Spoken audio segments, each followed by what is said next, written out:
예수님, 저희들 이 아침에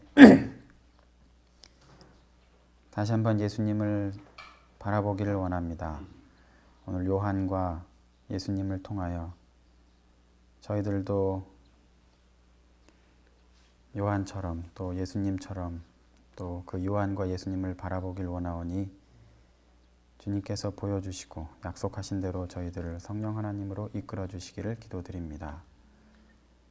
우리 모두에게 인간적인 것은 다 성령 하나님이 덮어주시기를 저희를 사랑하시는 예수님 이름으로 기도합니다. 아멘. 안녕하세요. 오늘 22장 요한의 투옥과 죽음입니다. 자, 첫 문단을 함께 읽도록 하겠습니다. 침례 요한은 그리스도의 나라를 전파한 첫 번째 사람이었으며 또한 고난에도 으뜸가는 사람이었다. 광야의 자유로운 분위기와 자기의 말에 귀를 기울이던 많은 무리에게서 떠나서 요한은 이제 토굴 감방의 벽 속에 갇혀 있었다. 그는 헤롯 안디바의 성체 안에 있는 죄수가 되었다. 요한은 대부분의 봉사의 생애를 안디바가 지배하던 요단 동부 지역에서 보냈다. 헤롯 자신도 침례 요한의 전도에 귀를 기울였다. 방탕하던 왕은 회개하라는 부름을 듣고 떨었다. 헤롯이 요한을 의롭고 거룩한 사람으로 알고 두려워하여 그의 말을 들을 때 크게 번민을 느끼면서 달게 들음이러라 했습니다. 침례 요한이 얼마나 영적인 사람인가를 보여주는 단적인 예인 것 같아요. 이 헤롯 최고의 권력을 갖고 있었고 그 권력으로 좋은 일에 쓰는 게 아니라 어때요? 자기 마음대로 살았어요. 그죠? 심지어 이렇게 근친상간을 할 정도로 우리가 생각하기에 영적인 부분, 도덕적인 부분에 대해서는 전혀 들을 것 같지 않은 사람이에요. 만약에 우리 주위에 헤롯 같은 사람이 있으면 누가 그 사람한테 하나님에 대해서, 복음에 대해서 얘기할 만한 마음이 있겠습니까?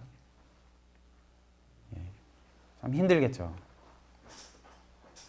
우리 주위에 만약에 또 우리가 지금 생각하고 있는 부분이 온 세계 사람들은 다 뭐예요? 그 사람들은 죽음도 두려워하지 않는 거죠. 폭탄을 짊어지고 남녀노소를 가리지 않고 다 죽이는 그런 사람이 내 앞에 있다. 그런 사람이 나한테 또 칼을 들고 있다. 이럴 때 우리가 그 사람한테 하나님에 대해서, 복음에 대해서, 영생에 대해서 얘기할 수 있을까요? 얘기를 하면 먹혀 들을까요? 예. 근데 침례 요한은 정말로 영적인 사람이었던 것이 확실해요. 뭐예요?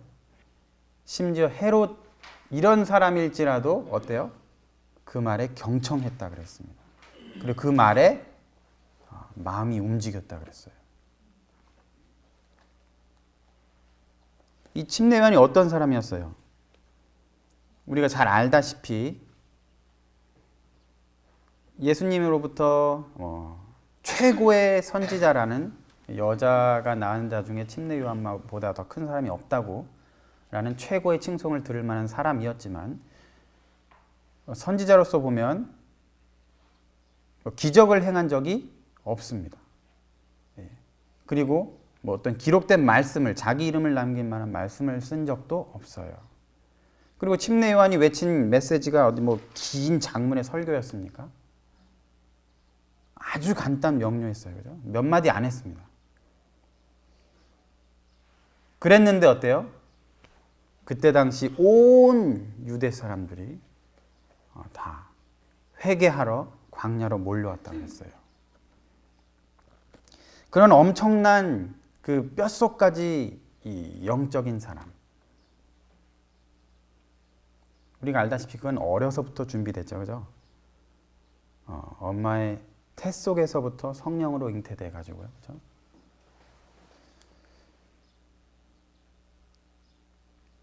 그런 침례 요한이었는데 어때요?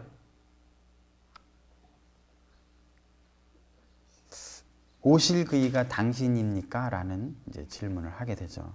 물론 그 계기가 된 게 제자들의 방문이었죠, 그죠? 제자들이 우리 침례 요한을 좀 좌절시켜야겠다라는 사단이 씌워가지고 그렇게 했습니까? 아니요, 그죠? 선의의 방문이었고 또 그 침례 요한의 편을 드는 말로 시작해서 이렇게 좋은 동기로 시작을 했지만 그들의 말을 가지고 사단이 직접적인 표현으로 사단의 속삭임이 있었다 그랬죠, 그죠? 침례 요한이 얼마나 힘들었을까요, 그죠? 내가 온 생애를 다 바쳤어, 그죠? 아주 어렸을 때부터 온 생애를 다 바쳐서 투자한 이 일이 실패라니.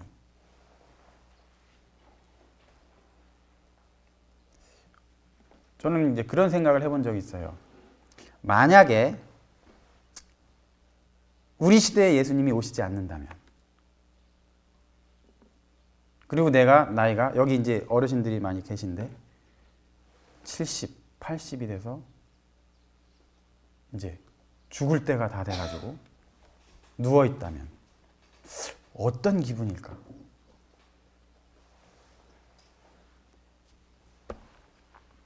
우리 부모님 세대, 그 전 세대도 예수님이 곧 오실 거라 그랬고, 또 제가 선교를 하겠다고 중국을 가려고 할 때도 주변에 많은 분들, 또 부모님 믿음의 이제 어르신들이 야, 나도 너만 할 때 예수님이 내일 오실 줄 알았다.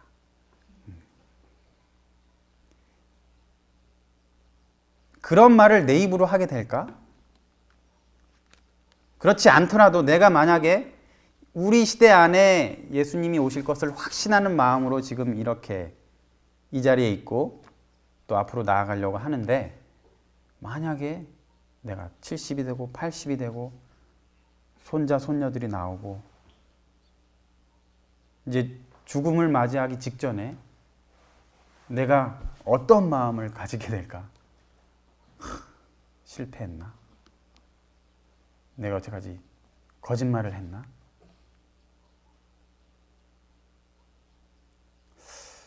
예전에 그런 생각을 했을 때 굉장히 혼란했거든요. 근데 지금은 그렇지 않습니다. 그래도 난 즐거운 삶을 살았다. 왜요? 가는 이 길 속에서 우리가 뭘로 만족을 얻습니까? 지금 나와 함께하는 예수님과의 만족을 얻죠. 만약에 독립운동을 열심히 했는데 8.15 해방이 오기 전에 내가 죽는다. 하지만 그 독립운동을 하는 과정에서 피를 나누고 우정을 나눴던 동료들과의 즐거움과 행복이 있다면, 그죠? 근데 지금 우리의 이 가는 길이 만약에 지금 나와 함께하는 예수님과의 기쁨을 느끼지 못한다면 누가 보장하겠습니까? 그죠? 우리 전 선배들도 확신을 가지고 이제까지 사셨는데, 그죠? 우리에게 그 확신을 전해줬는데, 지금 우리가 예수님과 동행하는 게 정말로 중요한 것 같아요. 내 삶의 목적이 물론 다시 오시는 예수님이지만 지금 오늘 이 순간 함께 하시는 예수님이 없다면 우리도 속을지 몰라요. 이 마지막 사단의 속삭임에 엄청나게 무너질지도 모르겠습니다. 침례 요한도 마찬가지였어요. 잠깐 그의 제자들의 속삭임에 의해서 우리가 예수님을 다시 기다려야 되나? 라는 의심이 잠깐 들었지만 그는 그의 제자들과 변론하지 않았다 그랬습니다. 왜요? 그의 기억 속에 아직도 뭐가 있어요? 예수님이 다가오실 때의 그 흥분. 한 번도 경험해보지 못했던 그의 참된 하나님다움, 그리고 침례 받으실 때 성령이 내려오시는 모습, 그리고 자기도 잘 이해하지 못하지만 자기 입으로 보라, 세상 죄를 지고 가는 하나님의 어린 양이로다 라고 말할 때의 그 감동과 그 성령이 임재하심의 그 표현할 수 없는 경험, 그거를 잊지 않았던 거죠. 그래서 바로 제자들과 변론하지 않고 바로 그냥 예수님께 직접 물어봤다고 했습니다. 제자들을 보내서. 오실 그이가 당신입니까? 그 말씀을 딱 들었을 때 예수님은 또 어땠을까요? 우리가 아시다시피 여기에 구주께서는 그 제자들의 질문에 즉시로 대답하지 않으셨다 이렇게 쓰여 있죠. 대답하지 않으셨을까요? 못하셨을까요? 그 잠깐의 침묵이, 그죠? 그들이 예수님의 침묵을 궁금히 여기며 서 있을 때에 막 병자들과 고통당한 사람들이 몰려왔다 그랬습니다.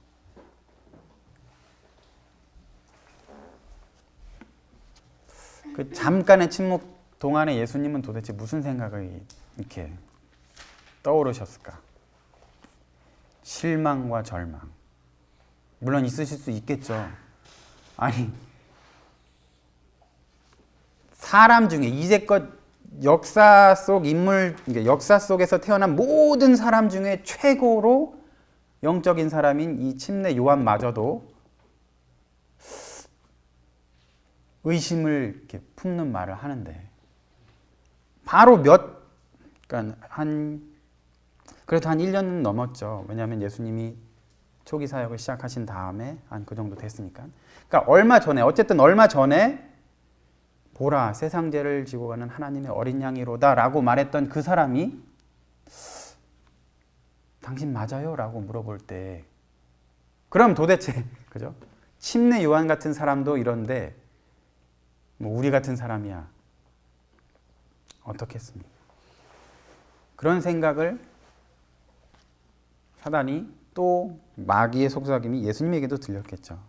야, 요한도 저런데 너가 도대체 누굴 위해서 이 일을 하고 있냐? 그 실망감. 하지만 또 침례 요한을 깊은 동정심과 이해하는 마음도 가졌을 것 같아요. 왜요? 예수님도 똑같은 질문을 받았잖아요. 너가 만일 하나님의 아들이거든 라는 의심의 말을 시험을 통해서 받았잖아요. 그때 유혹을 맞닥뜨렸을 때 그 어려움이라 그럴까요? 그 힘든, 그걸 누구보다도 예수님 잘 아시죠. 거기에 넘어가지진 않으셨지만 그 위기감, 그 긴장감, 예수님은 경험을 통해서 아시고 계세요. 아, 그때 침례 요한은 잠깐 넘어졌구나. 아, 참 어려웠겠구나.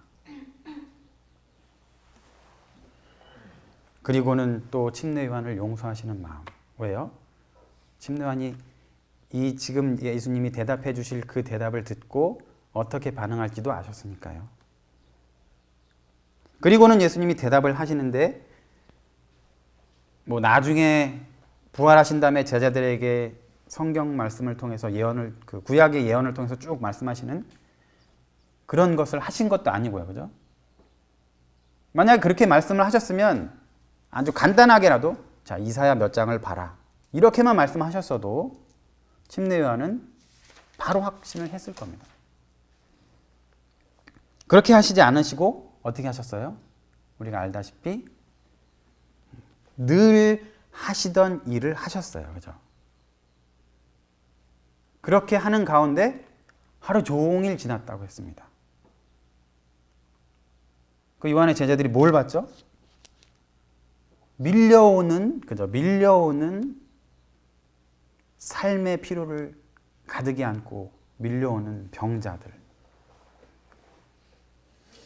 단 한 번도 소리를 들어본 적이 없는 귀머거리들. 단 한 번도 사랑하는 사람의 이름을 불러본 적이 없는 벙어리들.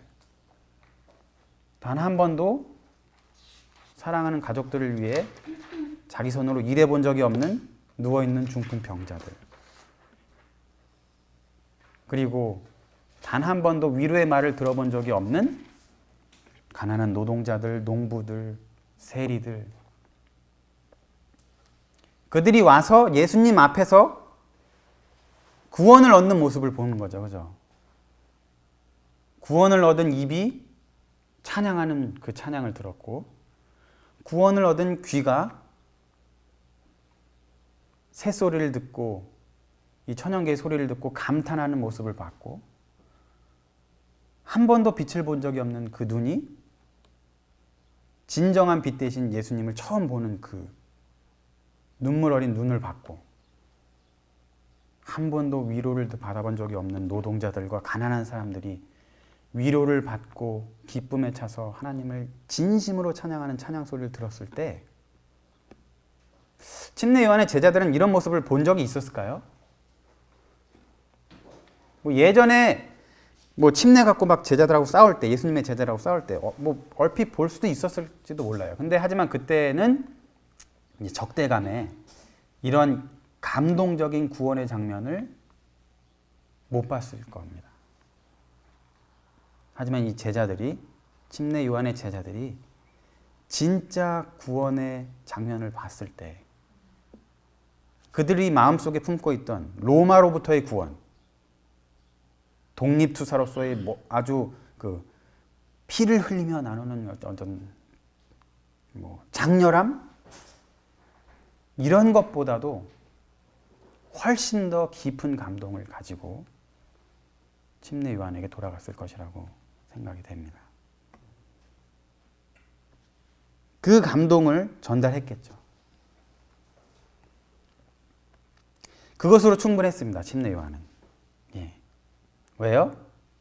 침례 요한에게는 장황한 설명이 필요 없어요. 왜? 그는 아주 어렸을 때부터 광야에서 혼자 뭐 갖고 놀았어요?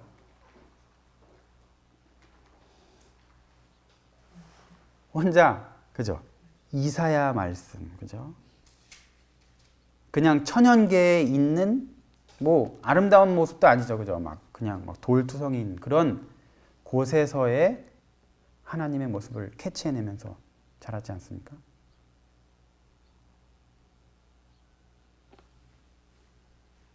그래서 더 이상 설명이 필요 없었어요. 침례 요한에게는. 바로 맞구나. 이분이 맞구나. 라는 것을 확신하게 되었죠. 그리고는 그는 기쁜 마음으로 어떻게 했습니까? 기쁜 마음으로 그 가장 처참하고 비참한 죽음을 맞이했어요. 그리고 그는 자기의 삶에 만족했죠. 우리가 알다시피 침례 요한의 이러한 죽음은 무엇을 위해서 그랬다고요? 그렇죠. 그 후에 이렇게 침례 요한처럼 죽음을 당할 사람들을 위해서. 이렇게 죽은 침례 요한을 예수님께서는 가장 큰 칭송을 해주셨어요. 그죠? 저는 이 장면을 이제 생각하면서 침례 요한보다 더 영광스러운 사람이 생각이 났어요. 개인적으로. 예수님이 말씀하시면서, 침례 요한을 말씀하시면서 하지만 하나님의 나라에선 제일 작은 자도 뭐라고요? 침례 요한보다 크다 그랬죠. 그건 물론 이제 예수님의 그 모든 구원의 장면들을 직접 볼 수 있었기 때문이겠지만, 개인적으로 저는 십자가상의 강도를 생각해 봤어요. 침례 요한처럼 죽음을 당하는. 하지만 죽음을 당하는 그 순간에도, 그죠? 누구를 위로할 수 있었어요?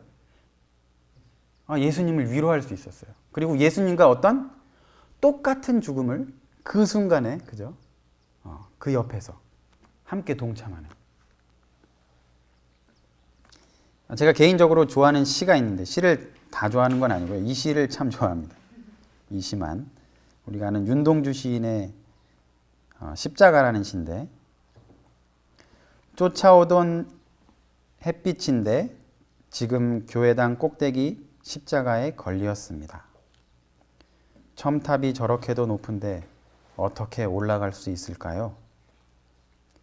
종소리도 들려오지 않는데 휘파람이나 불며 서성거리다가 괴로웠던 사나이 행복한 예수 그리스도에게처럼 십자가가 허락된다면 모가지를 들이우고 꽃처럼 피어나는 피를 어두워가는 하늘 밑에 조용히 흘리겠습니다. 라는 시인데, 만약에 이 시에서처럼 나에게도 십자가상의 강도처럼, 강도의 십자가를 나에게 짊어주신다면 내가 정말 영광으로 받을 수 있을까? 그 극도의 육체의 고통, 상상할 수 없는 이 정신적인 치욕감 속에서도 내가 예수님께만 집중하고 그 예수님의 고통을 나누고 위로할 수 있을까?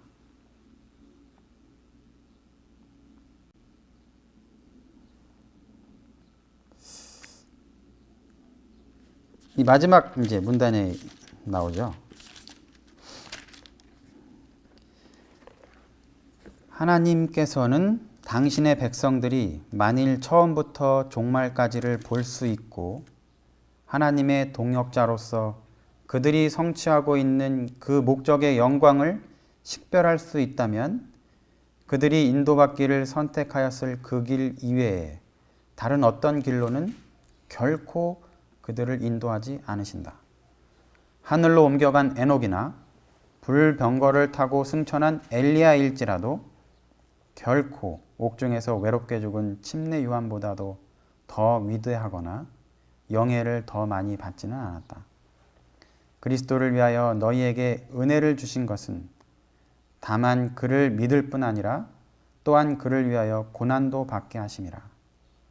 그리고 하늘이 사람에게 줄 수 있는 모든 선물 중에서 그리스도와 더불어 그분의 고난에 동참하는 것이 가장 가치 있는 신임이요 가장 높은 영예인 것이다. 이런 영화적 상상을 해본 적이 있습니다. 여기 나온 말씀. 모든 우리 인간이들이 태어날 때, 사실 태어나기 전에 완벽한 이성과 이제 지성을 가지고 하나님과 독대를 하는 거예요. 그러면서 이제 너는 어느 시대에 어느 나라에 어떠한 가정 환경으로 어떻게 태어나서 어떻게 자라다가 몇 년 살고 어떻게 죽을 것이다. 라는 것을 딱 이제 보여주시죠. 그리고 너에게 주어지는 상급은 이 영원한 영생이다. 그렇다면 모든 사람들이 다 선택을 한다는 거죠. 네, 태어나겠습니다. 할 거라는 거죠. 왜? 이 짧은 인생의 고통이나 고난이나 그거보다 이 뒤에 결국 받게 될 이 뭐가? 영생과 이 상급이 너무나 크고 좋기 때문에.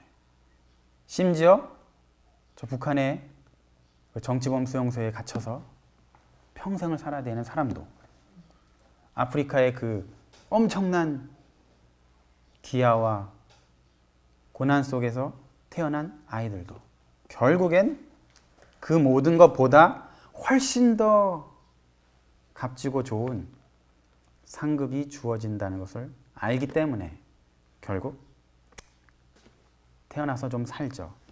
이것을 받을 수 있다면. 해서 다 태어나서 우리가 살고 있다. 라는 영화적 상상을 해본 적이 있어요. 그런데 이 나중에 천국 가서 얻을 이거 말고 말씀하신 것처럼 가장 큰 영예, 가장 큰 명예, 가장 큰 의미, 하나님으로부터 얻는 신임. 우리가 하나님을 믿는 게 아니라 하나님이 뭐예요? 하나님이 우리를 믿는다는 거예요. 그래서 뭘 주신다고요? 예수님의 고난에 동참하는 기회를 주신다는 거죠. 이것을 잊어버리지 않는다면 더 이상 두려울 것이 없다. 하이픈이 말씀하셨죠.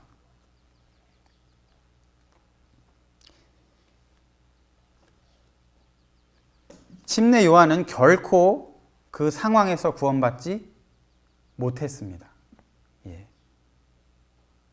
하지만 그는 구원받은 기쁨으로 그 상황 속에서 최후를 맞이했죠.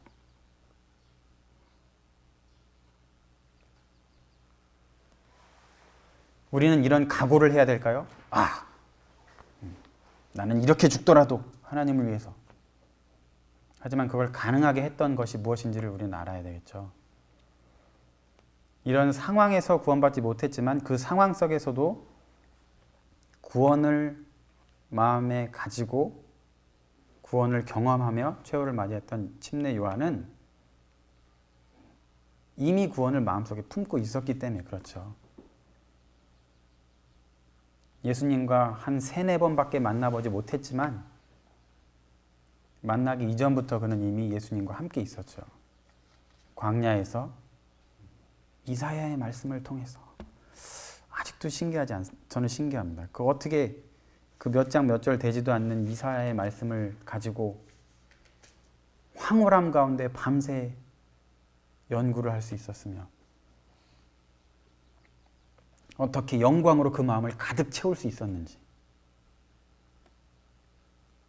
하지만 그 예수님과의 함께함, 그걸로 말미암아 그는 상황에서 구원받지 못했지만 구원을 경험하며 그 상황 속에서 최후를 맞이할 수 있었습니다. 우리도 침례 요한처럼 그렇게 되기 위해서는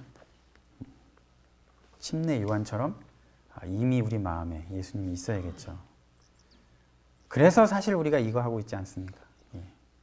그래서 너무 다행이지 않아요? 확실히 죄가 많은 곳에 은혜가 더하다는 말씀은 진리입니다. 침례 요한은 이사야서 몇 장 몇 절만 가지고도 그랬는데 우리에게는 이렇게 두꺼운 시대의 소망과 말씀과 주변에 이렇게 많은 동료들, 참 감사합니다. 예. 그래서 우리가 결국 마지막 침례 요한의 순간에 정도는 다를지라도 분명히 이 마귀의 속삭임이 있을 거예요. 그때 내 마음속에 있는 예수님, 이제까지 함께 하신 예수님을 붙들 수 있는 저와 여러분 되기를 바라겠습니다. 기도하겠습니다. 감사하신 예수님, 침례 요한에게 함께 하셨던 그 예수님께서 저희들과도 함께 하시기를 기도드립니다.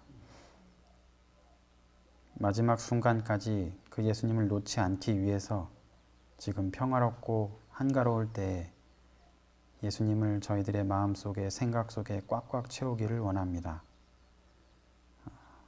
예수님을 바라보는 우리들의 눈들이 즐겁게 하여 주시고 예수님께서 저희를 매료시켜 주셔서 저희가 다른 것을 볼 때보다 훨씬 더 예수님께 빠져들 수 있도록 약속하신 성령 하나님 저희들의 마음을 끌어주시고 인도해 주시기를 저희를 사랑하시는 예수님 이름으로 기도합니다. 아멘. 감사합니다.